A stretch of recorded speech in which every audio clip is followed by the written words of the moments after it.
Welcome to PFTV. Ngiphethu Makhathini. Makhathini 2-0 to Orlando Pirates. Thoughts on the game?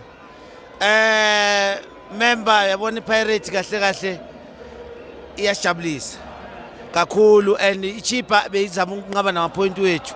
Vele baze vele belethe 3 point yethu but bazamile ukunqaba nawo. But I'm happy ngeperformance yama player because even noma singascore but you could see a build up ukuthi we were going to score at any time. Yes. And then we saw some of the individual performances. Umbone kanjani uMbatha namhlanje? Ubuyile umthiya always is a player that you can always rely on him. And I was happy ukubona noMakhehleni Makhawula isidina sikaMahlalela into evula ifridge ingasebenzi. So Pirates in a depth namanje I'm saying it again. Kusase noMbuli khona ngapha uMasindi just happy mfowethu. Man of the match. Hey, man of the match yami lapha. Yabona uSmith a true leader and yabona uyangikhombisa ukuthi this season ufuna ukuyithatha le league.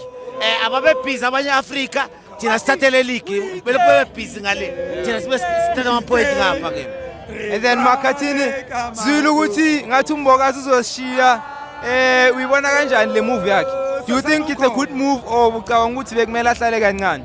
No, it's a good move for uMbokazi because uyambona ukuthi uMbokazi usheshe wa mature, so why not angahambi because asokole vele.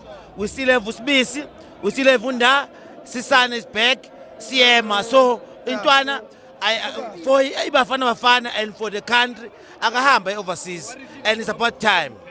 Yes. And then on to the next one, Makhathini. We facing Durban City. Game at Durban City on a score prediction. Sibahlaba 3-0 nje. Angeke laba ngeke bahluphe kakhulu. 3-0 nje but thina ngifuna ukuthi bebe busy Africa laba abanye.